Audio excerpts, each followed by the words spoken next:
ಬಳಿಕ ನಲಪಾಡ್ಗೆ ಎಸ್ಐಟಿ ಮಹಾ ಸಂಕಷ್ಟ. ಮೊಹಮ್ಮದ್ ನಲಪಾಡ್ಗೆ SIT big shock. ED raid ಬಳಿಕ ನಲಪಾಡ್ಗೆ ಎಸ್ಐಟಿ ಮಹಾ ಸಂಕಷ್ಟ.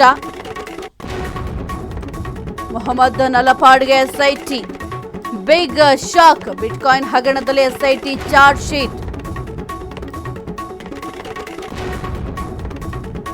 ಮೊಹಮ್ಮದ್ ನಲಪಾಡ್ ವಿರುದ್ಧ ಆರೋಪ ಪಟ್ಟಿ ಸಲ್ಲಿಕೆ. ನ್ಯಾಯಾಲಯಕ್ಕೆ ವಿಶೇಷ ತನಿಖಾ ತಂಡ ಚಾರ್ಜ್ ಶೀಟ್ ಸಲ್ಲಿಕೆ.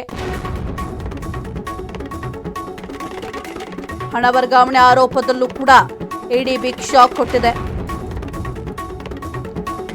ಇತ್ತೀಚೆಗಷ್ಟೇ ನಲಪಾಡ್ ಮನೆಯಲ್ಲೂ ಕೂಡ ಶೋಧ ಕಾರ್ಯಾಚರಣೆಯನ್ನ ಮಾಡಲಾಗಿತ್ತು. ಇದೀಗ ಬಿಗ್ ಶಾಕ್ ಅನ್ನ ನೀಡಿದೆ. ಈ ಒಂದು ಬಿಟ್ಕಾಯಿನ್ ಹಗರಣಕ್ಕೆ ಸಂಬಂಧಪಟ್ಟಂತೆ ಯುವ ಕಾಂಗ್ರೆಸ್ ನಾಯಕ ಮೊಹಮ್ಮದ್ ಹಾರಿಸ್ ನಲಪಾಡ್ ಅವರಿಗೆ ಈಗ ಕಾನೂನಿನ ಸಂಕಷ್ಟ ಮತ್ತಷ್ಟು ಹೆಚ್ಚಾಗ್ತಾ ಇದೆ.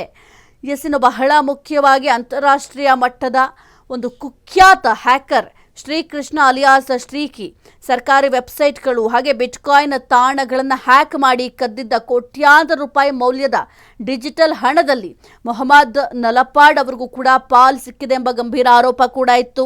ಈ ಒಂದು ಅಕ್ರಮ ಹಣ ವರ್ಗಾವಣೆ ಪ್ರಕರಣಕ್ಕೆ ಅತ್ಯಂತ ಗಂಭೀರವಾಗಿ ಪರಿಗಣನೆಗೆ ತೆಗೆದುಕೊಂಡಿದ್ದಂತಹ ಕೇಂದ್ರ ತನಿಖಾ ಸಂಸ್ಥೆಯಾದಂತಹ ಜಾರಿ ನಿರ್ದೇಶನಾಲಯ ಅಧಿಕಾರಿಗಳು ಇತ್ತೀಚೆಗಷ್ಟೇ ನಲಪಾಡ್ ಅವರ ನಿವಾಸ ಹಾಗೂ ಕಚೇರಿಗಳ ಮೇಲೂ ಕೂಡ ದಿಢೀರಾಗಿ ದಾಳಿಯನ್ನು ನಡೆಸಿದ್ರು. ಮಹತ್ವದ ದಾಖಲೆಗಳನ್ನು ಕೂಡ ವಶಪಡಿಸಿಕೊಂಡಿದ್ರು. ಸಾಕಷ್ಟು ಶೋಧ ಕಾರ್ಯಾಚರಣೆಯನ್ನ ಮಾಡಿದ್ರು.